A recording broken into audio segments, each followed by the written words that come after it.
Vamos então tentar atacar esta questão e eu vou supor que você já leu a questão atentamente, já identificou os parâmetros relevantes. Nós vamos agora interpretar a situação física detalhadamente. Nós temos então um corpo A que está preso a um fio, portanto considera-se isso aqui um pêndulo. Neste ponto ele tem energia potencial gravitacional, então aqui ele tem energia potencial gravitacional. Essa energia potencial vai ser convertida em energia cinética. Quando chegar neste ponto aqui, haverá uma colisão, e esta colisão entre A e B é uma colisão elástica, ou seja, nesta colisão deverá haver conservação da energia mecânica. O bloco B então vai sair e vai se deslocar ao longo da distância D. A letra A pede para a gente determinar qual é a velocidade de B logo após a interação com A, logo após a colisão com A. Bom, nós sabemos pelo princípio de conservação da energia mecânica, e você deve escrever isso na questão. Antes vamos chamar este ponto aqui de ponto 1, este ponto aqui de ponto 2 e aqui de ponto 3, para fazer a nossa referência. Então, considerando o corpo A, então vamos escrever isso. Pelo princípio de conservação da energia mecânica,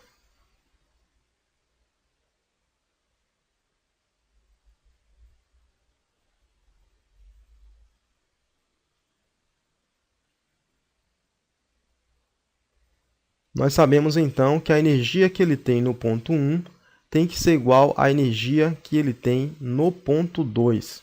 Então, a energia mecânica no ponto 1 tem que ser igual à energia mecânica no ponto 2, considerando apenas o bloco A.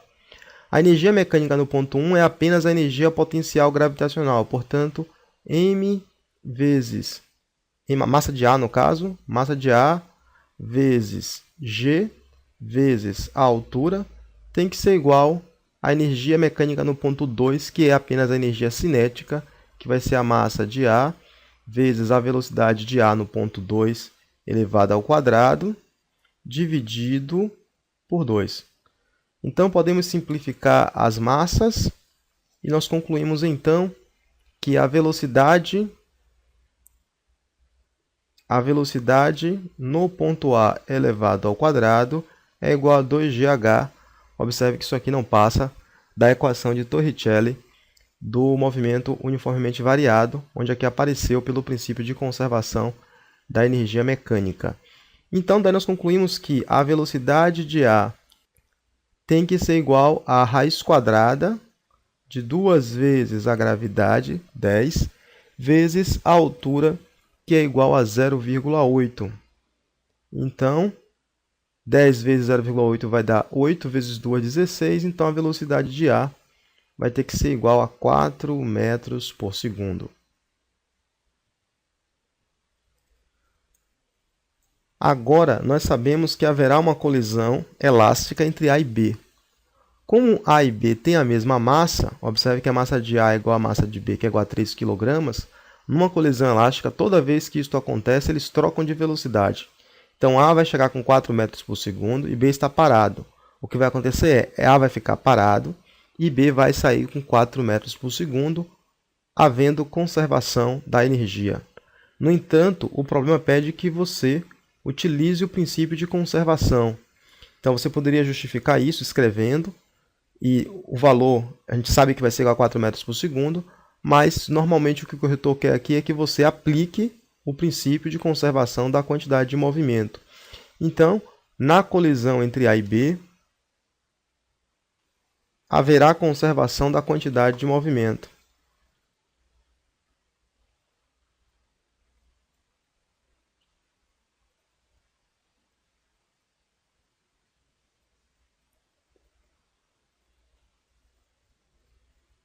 Conservação do momentum ou conservação do momento linear.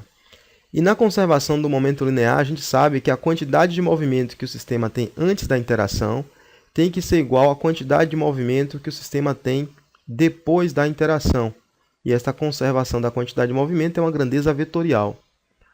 A quantidade de movimento antes é a soma vetorial das quantidades de movimento. Então, vai ser a massa de A vezes a velocidade de A mais a massa de B vezes a velocidade de B tem que ser igual a massa de A vezes a velocidade de A depois da colisão, mais a massa de B vezes a velocidade de B depois da colisão.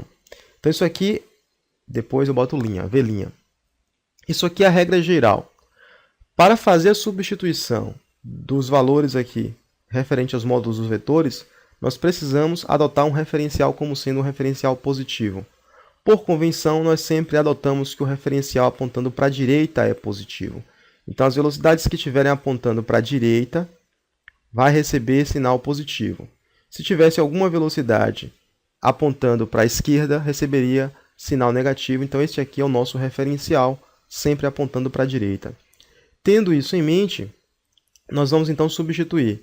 Vai ficar, nós sabemos que a massa de A é igual à massa de B. Como a massa de A é igual à massa de B, significa que a gente pode dividir então toda a equação pela massa. Então, dividindo pela massa, pela massa, pela massa e pela massa.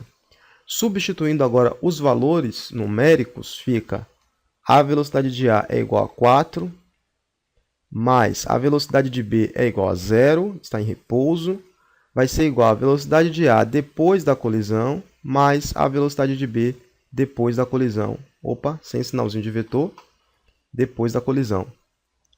Nós teremos então que VA depois da colisão mais VB depois da colisão, isso tem que ser igual a 4. Nós temos então um sistema de equações, sendo que nós temos duas incógnitas. Não dá para resolver. Vamos ter que buscar a segunda equação. A segunda equação nós podemos aplicar o coeficiente de restituição. Então, sabemos que o coeficiente de restituição para uma colisão elástica é igual a 1.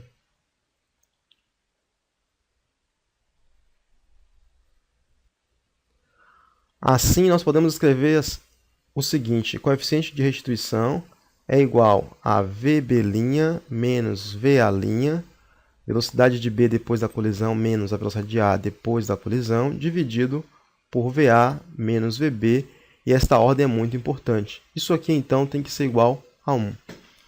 Vamos, então, substituir VA, VB, VA', VB', o que a gente conhece, levando em consideração a regra que nós estabelecemos lá em cima. Tudo que estiver apontando para a direita é positivo. Então, vai ficar que VB' menos VA' dividido. VA é igual a 4, VB é igual a 0. Isso aqui vai ter que ser igual a 1. Nossa conclusão, então, a partir daqui, é que implica que VB' menos VA' vai ter que ser igual a 4 também. Nós temos, então, aqui agora um sistema com duas equações e duas incógnitas. Temos uma equação aqui, outra equação aqui. Vamos chamar essa equação aqui de equação 1 e essa equação aqui de equação 2. Somando essas duas equações, vamos escrever ela aqui, uma embaixo da outra. Então, a equação 1 é que VB' mais VA' tem que ser igual a 4. E que VB' menos VA' tem que ser igual a 4. Então, são duas equações com duas incógnitas. Equação 1 e equação 2. Se nós somarmos as duas equações, nós observamos então que VA vai dar 0. Então, vai ficar 2 vezes VB' tem que ser igual a 8. Isso implica que VB' tem que ser igual a 4 metros por segundo. Então, esta é a velocidade de B depois da colisão. Daqui, nós podemos, então, encontrar que a velocidade de A depois da colisão tem que ser igual a 0, substituindo ou nesta equação ou nesta equação. Nós já havíamos chegado a esta conclusão porque nós sabíamos que a colisão é perfeitamente elástica e que, portanto, deve haver uma troca de velocidades entre A e B somente porque eles possuem a mesma massa. Então, com isso, a gente respondeu a letra A. E precisamos, então, agora partir para atacar a letra B. A letra B quer saber da gente agora qual vai ser a deformação que a mola sofre, considerando que entre A... Vamos voltar aqui para olhar. Queremos saber a deformação que a mola sofre, sabendo que entre o bloco e a mola não tem atrito, desprezando o atrito aqui. Então, nós temos, então, ponto 1, ponto 2 ocorre a colisão, ponto 3 atinge a mola, ponto 4 seria depois da mola estar comprimida de uma certa distância aqui, que é a deformação da mola, que eu não sei quanto é. Então, é isso que o problema quer saber. Então, se não há atrito, então vamos de novo, letra C agora. C não, B. Se não há atrito,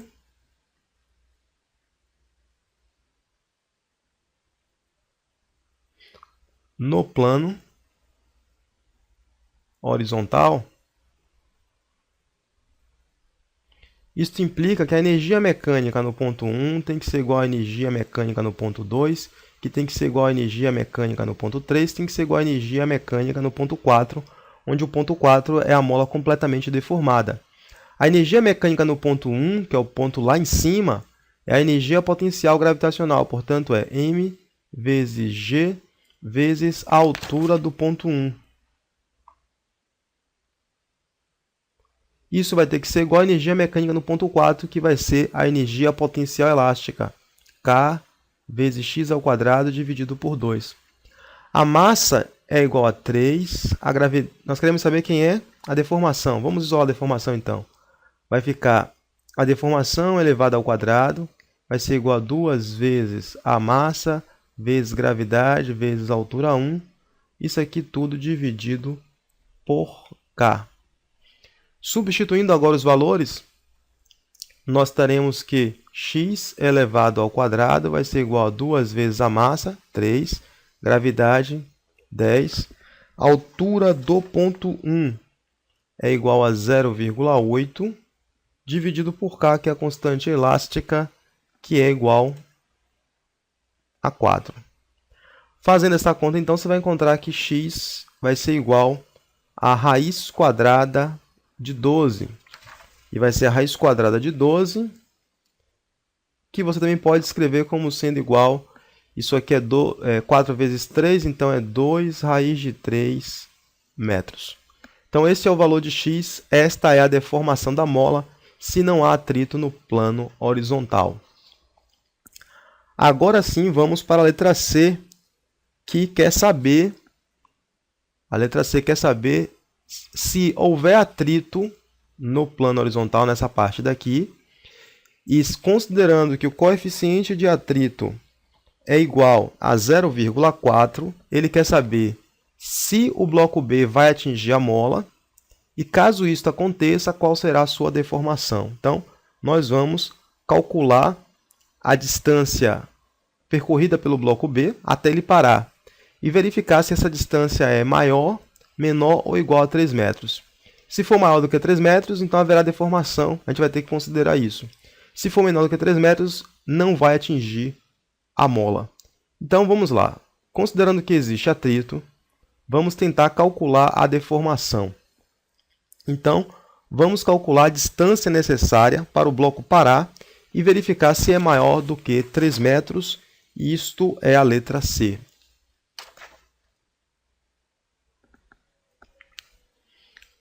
Então, se haverá força de atrito atuando no sistema, a gente pode dizer então que o trabalho da força de atrito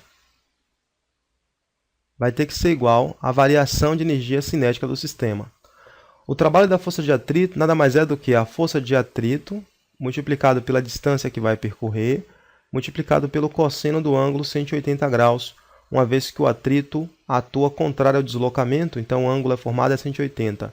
Isso vai ter que ser igual à energia cinética final, que é zero, ele vai estar parado, menos a energia cinética inicial, que é massa vezes a velocidade de B inicial elevada ao quadrado, dividido por 2.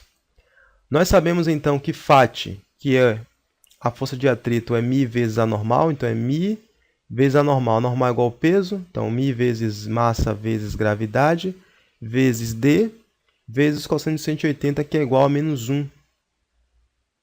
Isso tem que ser igual a menos mvb ao quadrado dividido por 2. Podemos então simplificar as massas, aqui e aqui. Nós concluímos então que a distância D, que é o que nós estamos buscando, vai ser igual a Vb elevado ao quadrado, dividido por 2 vezes μ, vezes g. Então, VB ao quadrado dividido por 2μg. Substituindo os valores, nós temos então que a distância d vai ser igual a velocidade de B inicial é igual a 4. Então, 4 ao quadrado dividido por 2 vezes o coeficiente de atrito vezes a gravidade. Então, vai ficar 4 vezes 2, 8. 4 ao quadrado, 16. 16 por 8 dá igual a 2. Isso implica que a distância percorrida vai ser 2 metros. Então, quando ele percorrer 2 metros, ele para. Só que o problema disse para a gente que a distância entre este ponto e a mola é igual a 3 metros. Como nós calculamos a distância para parar deu 2, significa que ele não vai atingir a mola, ele vai parar antes. Então, a gente finaliza a questão dizendo que, como a distância necessária para parar, como o bloco desliza por 2 metros até parar, logo não conseguirá atingir a mola.